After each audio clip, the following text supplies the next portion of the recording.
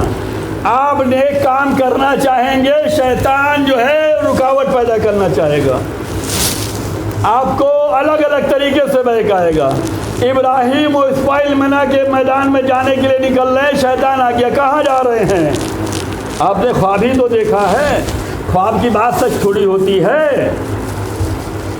ابراہیم کے پاس پہنچا، کہا آپ نے خواب دیکھا ہے، خواب سچا تھوڑی ہوتا ہے، کہاں بیٹے کو قربان کر رہے ہیں؟ ابراہیم سمجھ گئے ہمارے کام میں یہ رکاوٹ پیدا کرنا چاہ رہا ہے، کہا تو شیطان ہے، لعنت پڑی، آگے بڑھ لیے۔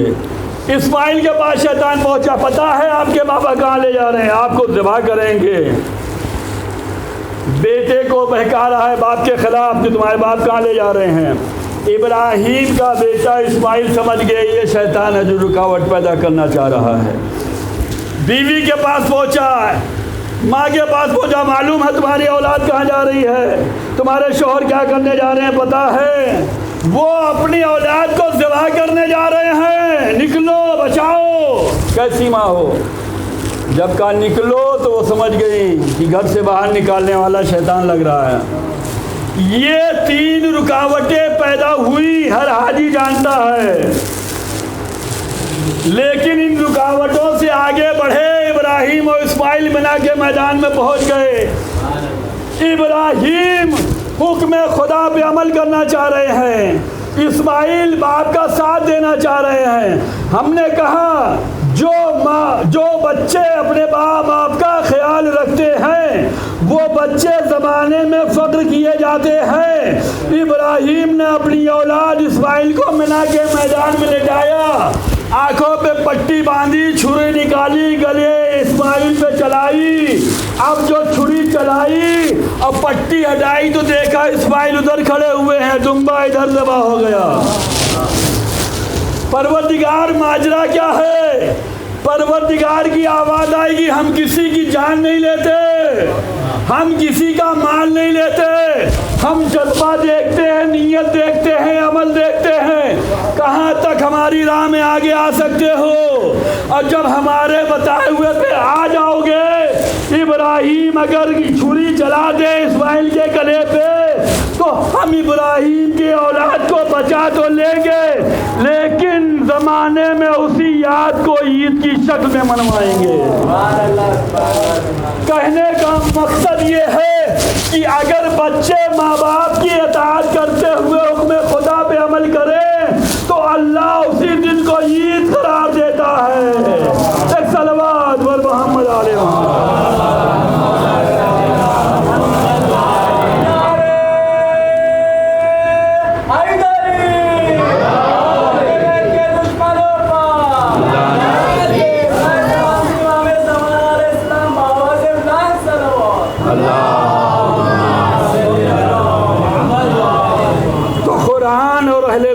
نگاہ میں کامیاب لوگ وہ ہیں جو قرآن کی تعلیمات پر عمل کریں اور اہل بیت کی تعلیمات پر عمل کریں۔ اہل بیت کے بتائے ہوئے راستے پہ اگر چلنا ہے تو کامیابی ہے۔ اہل بیت کی نگاہ میں کامیاب وہ ہیں جو اپنے والدین کا خیال رکھتے ہیں، اور یہی ہمیں کربلا سکھاتی ہے، یہی ہمیں عزاداری سکھاتی ہے، یہی ہمیں فرش ادا سکھاتا ہے، یہی ہماری مجلس سکھاتی ہے، یہی ہمارا ماتم سکھاتا ہے، یہی ہماری شبیداری سکھاتی ہے۔ یہ مجلسوں میں، ماتمداری میں، شبیداری میں، جلوس میں جو کچھ ہوتا ہے یہ لنک کربلا سے ہے۔ کربلا میں ہر چیز ہمیں ملے گی، جیسے قرآن کریم میں ہمیں ہر چیز کا تذکرہ ملے گا، ایسے ہی کربلا میں ہمیں ہر چیز کا تذکرہ ملے گا۔ کربلا بھی یہ بتلاتی ہے کہ ہماری نگاہوں میں انہی کا احترام ہے جو ماں باپ کا خیال رکھتے ہیں۔ کربلا کو سمجھنے کی ضرورت ہے، کربلا کو پڑھنے کی ضرورت ہے۔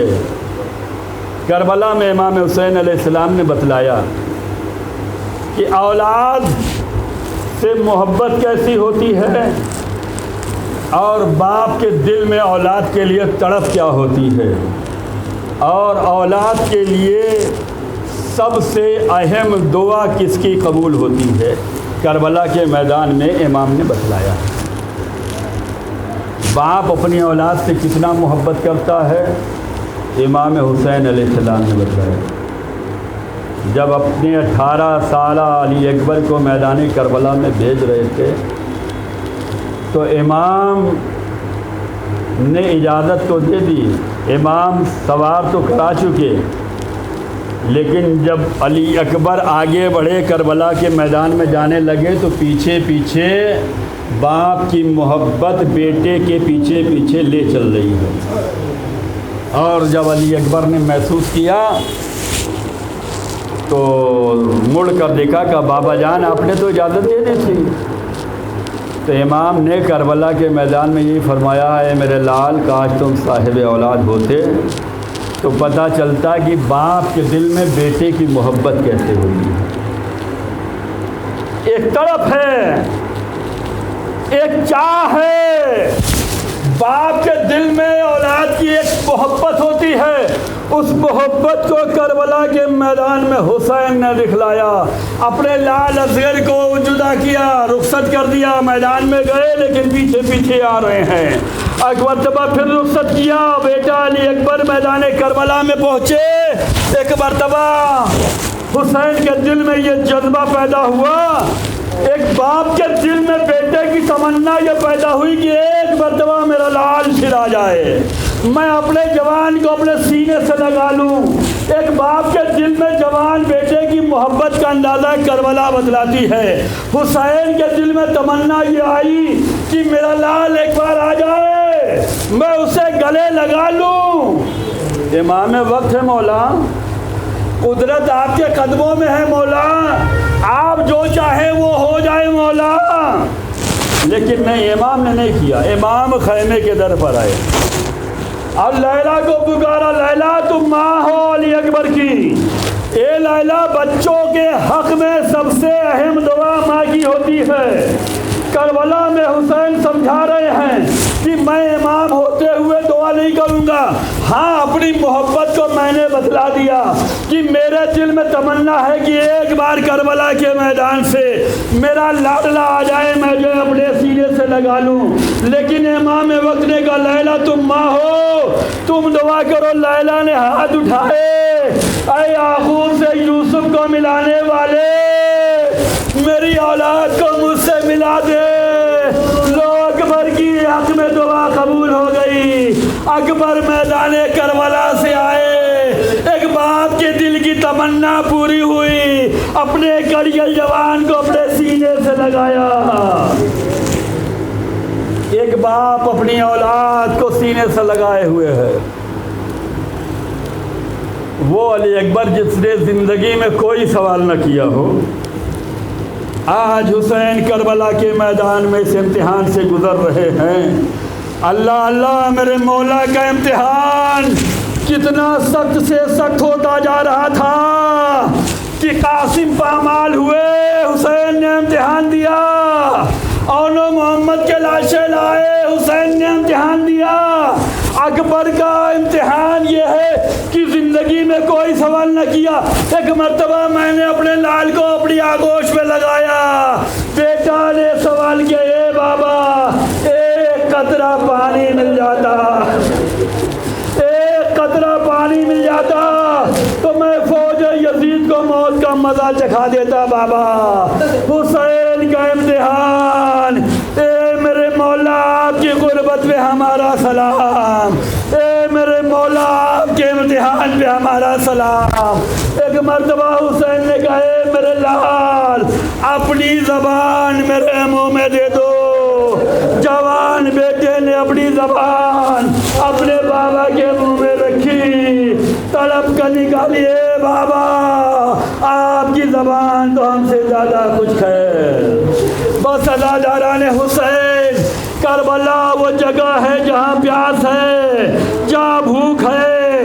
پیاس کو محسوس کرنا ہو تو اکبر کی سبا میں یاد کرو، کربلا کی پیاس کو محسوس کرنا ہے تو حسین کے خشک زبان کو یاد کرو، اور پھر اہل حرم کے وہ بچے جو صدائے العطش بلند کر رہے تھے، سکینہ کی پیاس، اکبر کی پیاس، اصغر کی پیاس۔ اے عزادارو، جب شام غریبہ پانی آیا تو زینب نے سکینہ کو جگایا، اے بیٹی پانی آیا ہے، پانی پی لو۔ اے بوبی اماں، پہلے ہمیں کیوں دیا؟ کہا بیٹی تم سب سے کم سن ہو۔ سکینہ نے پانی لیا، قبر اصغر پہ دوڑی ہوئی آئی، اے سکینہ کہاں جا رہی ہو؟ اے بوبی اماں، میرا 6 مہینے کا بھیا بھی تو پیاسا تھا۔ اے عزادارو، سکینہ کب سیراب ہوئی میں نہیں جانتا، سکینہ کتنا پیاسی رہی میں نہیں جانتا، لیکن واقعہ ملتا ہے کہ شام کے لشکر میں یہ جب سفر پہ قافلہ جا رہا تھا تو ایک منزل پہ قیام ہوا، شبر بے حیا اپنی فوجوں کو پانی پلا رہا ہے۔ سکینہ شبر بے حیا کے قریب آئی اور کہتی ہے، شبر مجھے پیاس لگی ہے، پانی پلا دے۔ شبر لعنتی کہتا ہے کہ میں اپنے فوجوں کو پانی پلا لوں، اس کے بعد پانی دوں گا۔ سکینہ انتظار کرتی رہی، لشکر یزید سیراب ہوتا رہا۔ جب سب سیراب ہو چکے تو سکینہ نے کہا، اے شبر مجھے پیاس لگی ہے، پانی پلا دے۔ شبر کہتا ہے، میں پہلے اپنے جانوروں کو پانی پلا لوں، اس کے بعد جو ہے پانی دوں گا۔ سکینہ انتظار کرتی رہی، شبر سب جانوروں کو پانی پلا چکا۔ سکینہ نے کہا، اے شبر میں پیاسی ہوں، مجھے پانی دے دو۔ ایک مرتبہ شبر نے وہ ظلم کیا، مشکوں بھری ہوئی تھی، پانی کو زمین پہ ڈالا، سکینہ کو پانی نہ ملا، اچھی تڑپ کے رہ گئی۔ ہائے چچا، ہائے پیار، ہائے چچا، ہائے۔ الا لعنت اللہ علی القوم الکافرین وسیعلم الذین ظلموا ای منقلب ینقلبون۔